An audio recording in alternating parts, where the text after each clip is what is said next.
Turasuje mwese tubanikaze kuri YouTube channel yacu twizera ko mukomeje kugubwa neza mbibutsa ko kandi nibukeneye kujyana natwe umunsi ku wundi ugomba gukora subscribe ugakora like ndetse na share mu gihe kandi wifuza ko ari ibiganiro tuzagarukaho ubutaha jya muri comment ubundi rwose tubwire nta kibazo turanga ku bwanyu ngo tugane ku byinshi bitandukanye byiganjemo umutekano uvugwa hirya no hino mwise.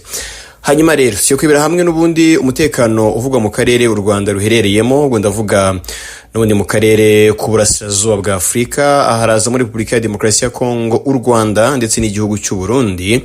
Ariko nanone ubwo ni biraza n'ubundi ko bigaruka ku mubano w'akarere kose muri rusange. Inkuru ihari n'uruzinduko rwa Presida w'u Burundi Ndayishimiye ari kugira muri Repubulika ya Demokarasi ya Congo. Yamaze kugerayo aho rero ari uruzinduko navuga ngo rw'amateka ariko kandi roza kuba rugaruka kuri byinshi bitandukanye. Harimo ibyagiye bitangazwa harimo nk'icyorezo cya Ebola na cyane ko uyu Presida w'u Burundi Ndayishimiye kuri ubu ari umuyobozi w'umuryango wa Afrika yunze ubumwe ariko kandi akaba ari umuyobozi wa Afrika yunze ubumwe ku rwego rw'umukuru w'igihugu. Murabizi ko abakuru b'ibihugu bagenda basimburana, ndavuga ibihugu bya Afrika biri muri uyu muryango bagenda basimburana umwaka ku wundi, bivuze ko nyine umwaka utaha hazaba hari hundi ariko uyu mwaka hano wa Presida Ndayishimiye.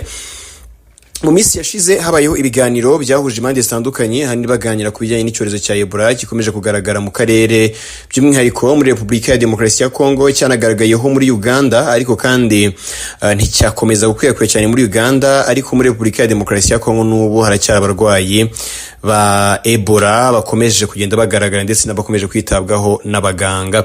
Rero iyo ni ingingo imwe muri nyinshi zibuganirweho na cyane ko iyo ariyo navuga twabwiwe ariko kandi nk'abanyamakuru twe tuba turahango turebere hamwe se mu by'ukuri n'ibiki bihari biraza kuba biganirwaho.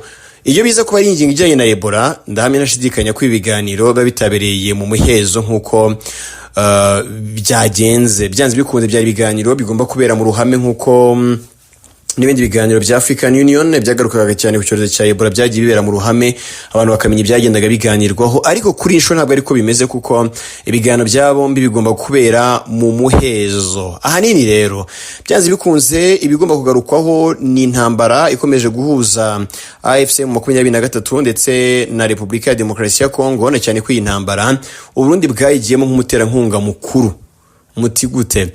Uburundi bwohereje abasirikare batandukanye mu burasirazuba bwa Repubulika ya Demokarasi ya Congo n'abasirikare bagiye gutanga umusada ku ruhande rwa FARDC. Murabizi ko FARDC ifite abo bafatanya muri uru rugamba, abo harimo FDLR, harimo Wazalendo, abo tubaza no kubagaruka mu buryo bwihariye na cyane ko batangije ibitero barimo gufashwa mu n'ingabo z'u Burundi ngo byo kwisubiza ibice bitandukanye birimo na Minembwe baherutse kwa kubitirwa twabigarutse mu kiganiro cyacu ariko nanone bakaba bapanze operation ikomeye cyane ngo yo kwisubiza ibice bitandukanye birimo Minembwe ndetse n'ahandi.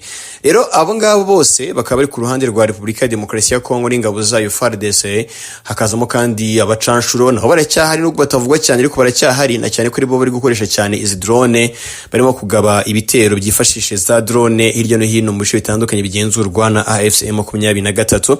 Rero ni benshi gusa bavuye muri SADC n'ingabo za Afrika birumvikana na Mali bari bazanye na SADC ndetse na Tanzania abo bavuyemo ariko kandi hasigayemo ingabo z'u Burundi n'umundi bafite n'amasezerano y'imikoranire bigeze gukubitwa muri Uvira ariko Leta Zunze Ubumwe za Amerika n'ibindi bihugu babijyamo birukana M23 muri Uvira habonetsemo agahenge ariko nubundi ingabo z'Urundi zasigaruka zinagarukana noneho na icyo nakwita nk'imigabo n'imigambi mishya kuko mu twaye tubigarukaho murabizi ko bagarutse noneho bazanye na FDLR na cyane ko bari bamaze igihe kitari gito batoza ingabo za FDLR hari mu gihugu cy'u Burundi ariko kandi banazana na P5 y'abakayumba Nyamwasa abo bose kandi bakaba bari bamaze iminsi batozwa n'isirikare cy'u Burundi ngo bajye gutanga umusada muri Repubulika ya Demokarasi ya Congo.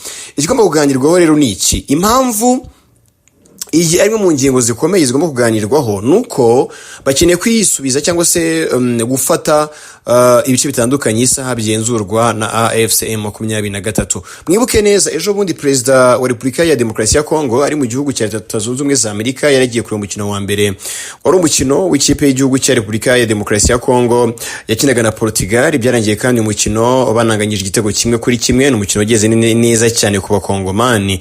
Nyuma y'umukino rero habaye ibiganiro n'itangazamakuru itangazamakuru ndetse n'abaturage ba Repubulika ya Demokarasi ya Congo baba muri Amerika. Ibiganiro byaje no kurangira nabi ko Tshisekedi yashatse cyane kwibasira Joseph Kabila hozo yobora iki gihugu, ariko abari baraho ntibabifata neza.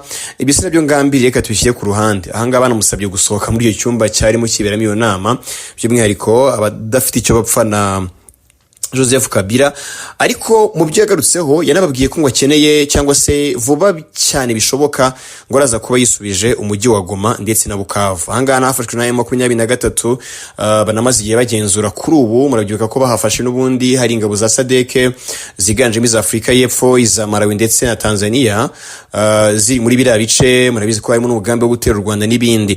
Yijeje aba bakongomani ba muri Amerika ko vuba bidatinze rwose araza kuba amaze kwisubiza uyu mujyi wa Goma ndetse na Bukavu. Ariko ntabwo nzi uburyo azabikoramo, ibyo nibye nta nubwo ngomba no kubitindaho cyane. Ariko nk'umwe mu bo bagomba kubiganiraho, bagomba kuganira kuri uyu mugambi no kuri isezerano yahaye abanyekongo ba muri Amerika, Ndayishimiye Evariste n'umwe mu bantu b'ingenzi. Muti niye mpamvu rero uyu mugabo numwe mu baterankunga bakomeye bagiye batera inkunga y'intambara iri kubera mu burasirazuba bwa Repubulika ya Demokarasi ya Kongo mu bihe byatambutse.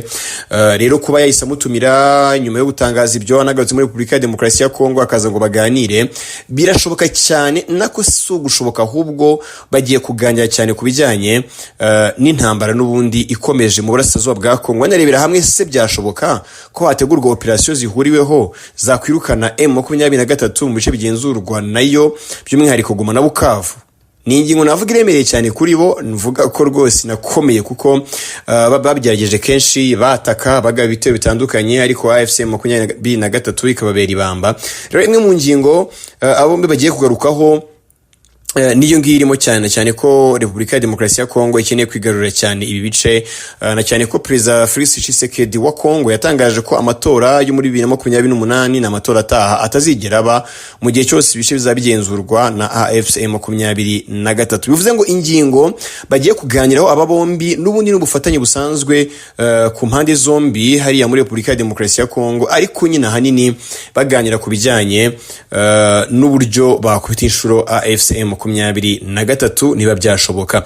Bateguye ibiganiro bigomba kubera mu muhezo, bakaganira babombi. Ubwo nyine birumvikana hari wenda n'abasoma mbike babo bamwe nyine abarundi bakunda kwita n'abagumya banga. Urumva bagomba kuganira mu by'ukuri bakagira ibyo baganiraho bifatika, nubwo nabonye benshi bagiye bakomoza ku bijyanye n'icyorezo cya Ebola, ariko mu by'ukuri Ebola ntabwo ari ikibazo cyajya kuganirirwa mu muhezo, cyane ko ari ikibazo mu by'ukuri kiri open, isi yose izi ibona. Repubulika ya Demokarasi ya Kongo yafashe ingamba no kuzigaragariza African Union, yerekana ko mu by'ukuri iri mu ngamba zizatuma Ebola idakomeza kwirakwira akarere kose muri rusange. Ibyo ntabwo ari ibintu bijyana aba bagabo mu muhezo, ahubwo kimwe mu bikomeye cyane ni intambara Repubulika ya Demokarasi ya Kongo irimo. Kandi nawe urabyumva neza, ntabwo mu by'ukuri bajya kuganira ni n'uruzinduko mu by'ukuri rwatunguranye umukuru w'igihugu cya Repubulika ya Demokarasi ya Kongo yatangaje abinyujije ku biro bye bya Presidence ya Kongo. Niho yatangarije uruzinduko, ndetse avuga ko bazajyana ibiganiro mu muhezo. Anavuga ko kimwe mu byo bazaganiraho muri icyorezo cya Ebola, ibyo byaherekejwe n'uruzinduko uyu mukuru w'igihugu cy'u Burundi asagirira muri Repubulika ya Demokarasi ya Kongo, aho mu masaha make yatambutse rwe hagurutse Bujumbura yekiza muri Repubulika ya Demokarasi ya Kongo. Amakuru ahari akaba yanamaze kugerayo, yanakiriwe na Perezida wa Kongo ubwe ari kumwe n'umufasha we, ndetse na Perezida w'u Burundi nawe yajyanye umufasha we hari muri Repubulika ya Demokarasi ya Kongo muri ibi biganiro. Rero bikaba ari ibiganiro by'amateka mu by'ukuri ku mpande zombi, na cyane ko ari ibiganiro bibaye mu gihe harimo intambara ikomeye mu burasirazuba bwa Kongo ikomeje kurwanamo cyane na FARDC ndetse n'igisirikare cy'u Burundi gikomeje gufasha nyine izi ngabo za Repubulika ya Demokarasi ya Kongo muri uru rugamba. Ni urugamba rutoroshye, na cyane ko nko muri Minembwe twagiye tubigarukaho bakubiswe inshuro bigizwayo, ariko nyine nubwo bakugizweyo kose ntabwo bashirayo, na cyane ko nyine kibaraje ishinga ari kwisubiza ibice bitandukanye bigenzurwa na AFC M23 uyu munsi. Ariko nyine urumva nubwo bafatanya AFC M23 muri Minembwe ifatanya na Twirwano y'abanyamurengera, cyane ko anegenzura ibi bice bitandukanye. Urumva nyine ntabwo bafite gahunda n'ubundi yo guhagarara. Impande zombi ntabwo bafite gahunda yo guhagarara muri uru rugendo, muri urugamba rukomeje guhanganisha impande zombi.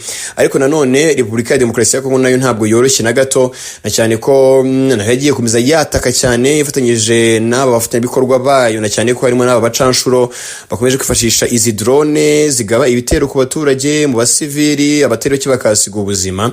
Nko mu bitero byo byabaye mu cyumweru gishize gutyo muri Minembwe, byari ibitero biremereye cyane, aho hari nabo byase bisenyeye abandi bakasiga ubuzima. Rero uruzinduko rukaba ruhatse byinshi, nime gukubitwa inshuro na AFC M23 na Twirwaneho hari Minembwe. Hari n'abasirikare b'Abarundi bafashwe bafatwa na Twirwaneho na AFC 23, ariko kandi hakaba hari n'ababashe gutaha ari bazima, abandi batari imirambo. Twabigarutseho tubabwira ko muri iyi mirambo harimo n'abatahanye zahabu. Abakoza mu murambo watangiza aho gute, hari uburyo barimo bakoresha, sinzi nimba wenda uburyo muraza kubwumva cyangwa se murumva ari nk'ibintu bidasanzwe cyangwa se by'ibisazi. Barimo barafata ibice bitandukanye by'umubiri byaba baba bapfuye bakabitwaramo zahabu. Nyine birumvikana yo kuzanira umuntu wawe wenda nta byo mu nda afite, baragiye bapakiyemo zahabu, nyine ni intambara, igisatu cyaraje kirahuranya byose biragenda, aho ntacyo warenzaho. Rero ni bumwe mu buryo arimo kwambutsa zahabu mu gihugu cy'u Burundi, ariko nanone hakaba n'abandi bakomeje kwicwa ariko ntibashobore gucyurwa, cyane ko bicirwa muri Minembwe mu bice biri kugenzurwa isaha na Twirwaneho y'abanyamurenge ndetse na AFC 23. Ni intambara ikomeje mu by'ukuri. Nkunze no kubigarukaho mvuga ko muri abo bahaburira ubuzima ntabwo ari ingabo za Congo gusa, no muri Twirwaneho hari abahaburira ubuzima, ndetse no muri M23 hari abahaburira ubuzima. Ariko kubona AFC 23 na Twirwaneho bamaze gutsinda ingabo za Congo zifatanyije n'Abarundi, hagati y'uruzinduko rwihutirwa rwa Presida w'u Burundi muri Repubulika ya Demokarasi ya Congo, nibyerekana ko mu by'ukuri imipango ihari iri gupangwa ari imipango ushaka uburyo bushya bwo gutera AFC M23 no kugira ngo mu by'ukuri ibyo yijeje abadiaspora ba Congo baba muri Amerika bibashe kuba byagerwaho. Ndavuga kwisubiza Goma na Bukavu mu gihe cya vuba cyane. Mbibutse ko kwisubiza Goma na Bukavu ni kimwe mu bintu bikomeye cyane ku ruhande rwa Tshisekedi, na cyane ko yaba indi turufu ikomeye cyane yakufashisha mu matora ataha yo muri 2028. Wayatumbaza ngo ese amatora ataha azayitabira gute kandi manda ziwe ebyiri zigomba kuba zirangiye icyo gihe. Murabizi ko harimo gutegurwa referendum gute mwakwanga gutora kutegeka nshinga rya Repubulika ya Demokarasi ya Kongo rihinduka, bityo bongerere manda umukuru w'igihugu kandi yatsinze M23, yatsinze umwanzi, yamusubije inyuma. Ni turufu ikomeye cyane yo guhita asaba ko referendum itoroga kandi gatorwa bubi na bwiza, ndetse yanatorwa niyo yabitowe mu buryo bubi. Ubwo ndavuga habayeho uburiganya n'ibindi, nta wabihakana kubera ko urumva umuntu ubashije gutsinda umwanzi w'igihugu akamusubiza inyuma. Umwanzi nka AFC M23 umaze igihe azonga cyane Repubulika ya Demokarasi ya Kongo, nta ntwari igihugu cyaba gifite niyo. Urumva rero abashije kwisubiza Goma na Bukavu, gasubiza inyuma AFC M23 ndetse na Twirwaneho ibice bitandukanye igenzura akayibikuramo, yaba ari intambwe nziza ateye yo gutuma referendum ibaho, itegeko nshinga rigahinduka, akemererwa kongera kwiyamamaza. Ariko kandi n'amatora y'umukuru w'igihugu ateganyijwe muri 2028 akaba yatsinda mu buryo bworoshye, cyane ko nyine yaba afite abamushyigikiye, na cyane ko yaba afite n'ibikorwa nyine birimo kumushyigikira. Rero kuba ibyo yabyizeza abakongomani baba muri Amerika, ndetse agatanatumiza munywanyi we ukomeje kumufasha muri urugamba, nibyerekana ko mu by'ukuri ko kafite gahunda yo gukora ishoboka byose ngo arebe ko yakubita AFC M23 ayivane ku butaka bwa Repubulika ya Demokarasi ya Kongo, by'umwihariko aho igenzura. Reka tubitega amaso natwe turanga ku bwanyu, amakuru atandukanye ni ingenzi kandi turango tuyabagezeho. Reka turebe ko nimba ibizashoboka agakubita AFC M23 akayimura ku butaka ifite uyu munsi, n'ubundi nyine bifashijwemo n'umunywanyi we, ndavuga Presida w'u Burundi Ndayishimiye. Mbibutse ko amasezerano bafitanye ayo mperuka ari uko abasirikare b'u Burundi bari muri Repubulika ya Demokarasi ya Kongo hazajya habaho uburyo bwo kwishyura, ntabwo bari yo ku buntu. N'amasezerano byibuze buri musirikare ahagaze $1000 by'idolari ku kwezi. Amafaranga Repubulika ya Demokarasi ya Kongo yafite, abo ikibazo nuko n'ubundi atagera kubagenewe, ntabwo agera kuri abasirikare, ahubwo birangira nyine arangiriye mu gisirikare cy'u Burundi ndetse n'umukuru w'igihugu cy'u Burundi n'abandi bose nyine baraho bakomeye. N'ubundi birangira aho bayiririye ugasanga bari kurwanya hariya, n'ubundi nabo batashya maramasa, ahubwo ari amarira n'agahinda gusa. Ngaye nguko n'uruzinduko rwa Presida w'u Burundi Ndayishimiye mu gihugu cya Repubulika ya Demokarasi ya Kongo. Ubwo wenda nihagira amakuru atangazwa ku byo baganiriye turanga ku bwanyu, ariko mu by'ukuri biteganyijwe kuri agenda yabo nibyo icyorezo cya Ebola, ariko kandi birumvikana nyine ntabwo babura umwanya ngo bari kuganira ku bijyanye n'ibibahuje. Minisitiri w'ingabo wa Congo aherutse no mu Burundi, ndetse Burundi bunamwemerera mu by'ukuri izindi ngabo, banasinya amasezerano mashya y'ubufatanye. Murumva ko nyine byanze bikuze amasezerano yasinywe y'ubufatanye agomba kunonosorwa, bakareba ukuntu bakwirukana umwanzi wabo bombi ariwo AFC 23, na cyane ko kuba AFC M23 yakwegera igihugu cy'u Burundi. Murabizi ko Burundi buhana imbibi na Repubulika ya Demokarasi ya Congo, yegereye Uvira cyangwa se agafata Uvira. Nanone nubwo ntazi ko Amerika yabyihanganira, na cyane ko nayo yasubije inyuma AFC 23 bushize, ariko nyine ubwo babegereye cyane Burundi ku buryo Burundi bwanahahangayikira. Rero n'umwanzi bahuriyeho birumvikana, ariko kandi akaba ari n'umwanzi bakomeje guhangana mu buryo bw'ubufatanye muri Repubulika ya Demokarasi ya Congo. Kugeza ubu Burundi nicyo gihugu cyonyine rukumbi kideclare cyemera gufatanya na Repubulika ya Demokarasi ya Congo mu guhangana na AFC 23 nk'igihugu.